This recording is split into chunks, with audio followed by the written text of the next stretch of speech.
다음은 존경하는 곽규택 의원님 질의해 주시기 바랍니다. 예, 곽규택입니다. 그 슬라이드 한번 좀 띄워봐 주시죠. 그 후보자께서 어제부터 그리고 민주당 의원님들께서도 계속해서 뭐가 설명됐다, 해명됐다 말씀하셨는데 지금 후보자님 말 외에는 아무것도 해명된 게 없습니다. 지금 후보자께서 스스로 6억 원의 현금 출처에 대해서 말씀하신 거예요. 2억 원 정도 장모님한테 생활비 보조받았다. 그것도 좀 어저께 처음 말씀하신 거고요. 출판 기념회 2번 해가지고 현금 2억 5천 정도 받았다. 그것도 어제 금액을 처음 말씀하신 겁니다. 그리고 빙부상 1억 6천. 그래서 지금 6억을 맞추신 거예요. 그런데 현금이란 특성상 알 수가 없는 겁니다. 자료가 없어요. 후보자님. 지금 말씀하신 것 외에 뭐 어느 때 얼마 받았다 이거 지금 자료 제출하신 적은 없잖아요. 근데 유일하게 특이하게도 후보자 스스로 청문 자료에 스스로 부처가 제출한 자료가 있어요. 그게 2018년 4월 달에 금전소비대차 계약서가 이렇게 쭉 붙어서 왔습니다. 왔는데 총 11명한테서 1억 4천을 빌린 걸로 돼 있어요. 그리고 그중에서 9명에 대한 것은 같은 날 1,000만 원씩 이렇게 빌린 걸로 돼 있고 차용증의 양식도 똑같은 양식입니다. 근데 그 차용증 같은 날 9명 중에서 보면은 강북구 거주, 노원구, 구로구, 성동구 이런 데 거주하시고 주소지가 불명인 분도 4분이고요. 그리고 한 분은 또 정읍에 전북 정읍에 거주하고 계세요.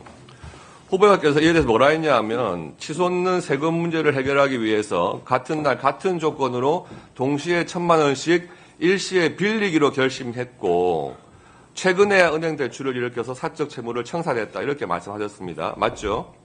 네, 그런데 그렇습니다. 원래 채무관계라고 하는 게 빌릴 사람이 결심한다고 해가지고 탁 빌릴 수 있는 게 아니잖아요. 이거는 같은 날 빌려줄 사람들이 빌려주기로 결심을 한 거예요. 이날 같이 모여서 차용증 받고 1,000만 원씩 주자. 이렇게 결심을 한 겁니다. 이 9명의 같은 날 1,000만 원씩 빌려줬다고 한 9명에 대해서 후보자께서 개인적으로 다 친분이 있으신 분인가요? 대부분 친분이 있습니다. 대부분. 그러면 모르시는 분도 있나요? 이날 처음 차용증 받으신 분도 있습니까? 그중에 한 분이 아마 그중에 한 분의 부인으로 되어 있는 것으로 제가 알고 있습니다. 예. 근데 이분들의 관계를 보면요, 이 핵심에 강신성 씨가 있는 것 같아요. 강신성 씨는 이 9명이 같은 날 차용증 쓴 날 말고 조금 뒤인 같은 해 4월 11일, 4월 23일 이렇게 2,000만 원씩 빌려준단 말이에요. 후보자한테. 그렇게 해가지고 관계를 보니까 강신성 씨 회사에서 감사로 근무한 분이 계시고 전북 정읍입니다. 계시고 그리고 강신성 씨 회사에 거액을 대출해줬던 분도 계시고 이래요. 정모 씨 이런 분은. 그러니까 아마도 친분 관계가 있다면 강신성 씨를 통해서 알게 되신 분이거나 강신성 씨와 함께 친분이 있는 분이거나 이러신 것 같아요. 그런데 이에 대해서 그때 후보자께서 뭐라고 SNS에 올렸냐 하면 그때 이자를 후하게 쳐줬다. 이렇게 말씀하셨단 말이에요. 그런데 차용증상에는 연 2.5%의 이자예요. 차용증을 믿는다 하더라도 후한 이자는 아닌 것 같아요. 그런데 이 상환기간 5년 동안 차용을 했는데 5년 동안에 전혀 뭐 이자라든지 원금 상환 내역은 없고요. 그 상환기간 2년을 지나가지고 7년 만에 이번에 총리 인준 지명받으신 다음에 한꺼번에 상환하셨다는 겁니다. 이 차용증의 이런 성격이라든지 모양상 상식적으로 본다면 이것을 9명이 모여가지고 한꺼번에 차용증을 받았나? 아니면은 같은 날 막 돌면서 후보자가 그렇게 받았나? 좀 모양이 이상하잖아요. 그래서 마지막으로 후보자께서 지명된 다음에 대출을 받아가지고 나는 갚았다 이렇게 말씀하시니까 그 2025년 금년도 자료겠죠. 그 부분에 대해서 후보자가 대출을 받았고 후보자가 대출받은 1억 5천 중에서 이분들 1억 4천만 원을 정말 차용증상에 나오는 이분들한테 돌려준 것이 맞는지 좀 계좌 내역을 제출해달라 한 상태고 아직까지 오지 않고 있어요. 이 부분에 대해서 다시 한번 자료 확인해 주시기 바랍니다.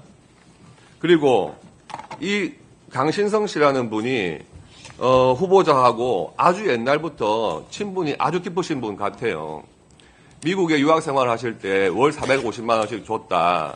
그런데 뭐 배추 투자하라 해가지고 2억 원 정도를 떼어서 그 부분에 대해서 본인이 원금 상환 성격으로 450만 원씩 받은 것이다. 이렇게 말씀을 하십니다. 아마 옛날 검찰 수사 과정에서도 똑같이 말씀하셨을 거예요. 그런데 이 강신성 씨가 그 이후에도 사업을 잘 하신 분이에요. 그래서 그렇게 배추농사 잘못 지어가지고 돈 떼일 분이 아니란 말이에요. 이분이 2011년도에 전북 정읍에 폐기물 처리 업체 부지를 샀다는 겁니다. 확장을 했다는 거예요. 그런데 사자마자 전북 정읍 시장인 김모 시장께서 그 시행사로 지정을 해줘요. 도시계획시설 시행사로 지정을 하면서 그 땅값이 엄청 올랐다는 겁니다. 예. 그러니까 지금 후보자가 배추 농사 투자했다가 못 받은 돈 2억 원 충분히 받을 수 있는 분 같아요. 그리고 2011년 그 무렵에 후보자께서 최고위원이셨어요. 그래서 이 전북 정읍시장 김모 씨의 유세 지원도 한번 갔습니다. 예, 그렇게 보도가 돼 있어요. 그러니까 뭐 이렇게 관계가 단절되거나 무관한 분이 아니란 말씀입니다. 이런 분을 증인으로 불러야 한다, 우리는. 그래서 그 핵심적인 증인에 대해서 분명히 오늘 불러가지고 확인을 해봤어야 되는데 그에 대해서 안타깝게도 증인 채택이 안 된 상황인 겁니다. 그러니까 지금 후보자의 말씀으로 하시는 증언 외에는 우리가 어떤 확인도 할 수가 없는 상황입니다. 신속하게 이 대출 정리하신 부분에 대해서 금융자료, 본인 명의예요. 본인 명의니까 꼭 제출해 주시기 바랍니다. 이상입니다. 네, 다양한 말씀을 해주셨는데 결론은 강신성 씨가 하는 사업 중 저와는 무관한 부분에 대한 여러 가지 설명이나 묘사를 해주셔서 그에 대해서 제가 설명드릴 부분은 없다고 생각되고 자료 요청한 부분에 있어서는 법과 규정, 과거에 있던 부분에 따라서 제가 제출해왔고 앞으로 그렇다 하는 말씀을 드렸고요. 나머지에 대해서는 사적 채무를 빌릴 만한 중과산 증여세의 어려움 때문에 제가 빚을 내야 되겠다고 결심하고 여러 사람에게 부탁하는 과정을 통해서 몇 개월이 걸려서 그 사적 채무를 일으킨 것에 대해서는 설명을 드렸기 때문에 뭐 사실 굳이 말씀드릴 필요는 없을 것 같습니다. 중과산세 이렇게 얘기를 하시던데 저는 좀 궁금하던데 중과산세라는 게 이제 그 추징금 납부하지 않은 것에 대해서 늦게 납부한 것에 대해서 중과산세를 적용하는 세금 안 냈을 때 중과산세를 적용하는 형태로 네. 이렇게 가중해서 부과된다 그런 뜻이죠. 네. 그러니까 추징금을 원금이라고 한다면 거기에 이제 가산세 같이 맞습니다. 붙어서 7억 2천이지만 실제로는 더 얼마 정도 됩니까? 그게 이렇게 됐습니다. 통상 과거에는 예를 들어 추징을 해야 되는 정치적인 원금이 있다면 그것에 추징금을 부과하고 추징금만 내면 끝나는데 전두환 씨 같은 경우처럼 추징금을 안 내는 분들 때문에 추징금은 추징금으로 하고 거기에 증여세까지 하는 이중 과세를 하는 형식으로 된 것입니다. 근데 이 추징금은 추징된 원금을 상환하면 되는데, 그러니까 납부하면 되는데 네.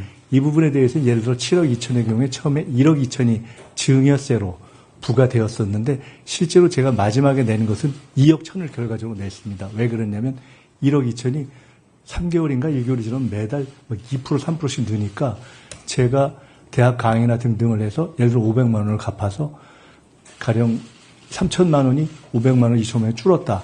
그럼 그 다음에 고개를 돌리면 그 다음에 그 2,800만 원이 돼 있고 3,100만 원이 돼 있어서 그래서 지금 아마 제가 빌리기 전 해에 7월인가에는 1억 7,800인가 올라가서 도저히 원 1억 2천에서 너무나 올라가고 감당할 수가 없어서 이것은 일시에 전액을 상환하지 않고서는 제가 그 뒤에 추징을 갚는 것도 일상인으로서의 생활을 하는 것도 불가능하다고 판단돼서 어쩔 수 없이 1억 4천의 사적 채무를 일으킨 것이고 그것을 유일하게 할 수 있는 방법이 당시에 저희 신용으로는 은행 대출이 안 되기 때문에 1,000만 원씩 저는 정치자금으로 당해본 사람이기 때문에 제 주변에도 피해를 안 주기 위해서 1,000만 원씩 그나마 제일 가까운 아까 말씀처럼 제게 어떠한 정치적인 또는 제가 사업적인 전망도 없는 상태에서 그런 분들에게 차용증을 빌린 것이고 당연히 5년을 하고 못 갚을 수도 있다. 바로 5년 후에는.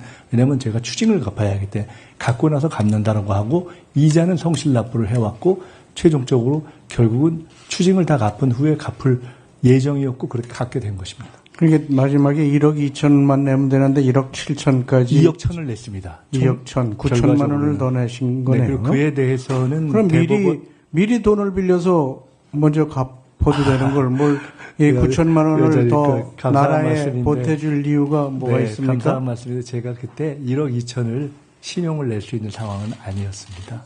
아니 개인한테 빌리듯이 그때부터 이렇게 가산되는 걸 생각하면 미리 그렇게 했었더라면 9천만 원을 좀 절약할 수 있지 않았나 그런 생각을 해봐서 제가 어머니의 집을 담보로 해서 당시 세무서에 이걸 어차피 어머니가 나중에 저한테 물려주실 생각이 있으시니 이거를 나중에 처리하는 것으로 하고 담보를 잡고 좀 분납하면 안 되겠습니까? 라고 당시 부산 수영세무서 이야기했는데 안 되더라고요. 그랬고 그래서 어쩔 수 없이 그건 갚아나갈 수밖에 없었다. 그리고 대법원 판례에 의하면 이렇게 이중으로 낸 부분에 대해서는 사후에 돌려주는 일종의 사후적 경정 제도가 있습니다 하는 것을 제가 확인했습니다. 근데 제가 그 신청을 안 했습니다. 돌려받을 수 있었습니까? 추징을 완납한 후에는 이 부분은 일종의 이중으로 낸 것이 돼서 돌려받을 수 있다는 대법원 판례를 제가 몇 해 전에 확인하고 아주 소중하게 간직했는데 여러 번 몇 해에 걸쳐 고민하다가 현재까지 신청을 안 했습니다. 빚을 갚느냐고 고생했고 그렇게 또 대출까지 받아서 청산을 하는 과정에서 그런 것 자기 받을 수 있으면 최대한 받는 게 맞지 않나 그런 생각이 드는데요. 네, 죄송합니다. 네.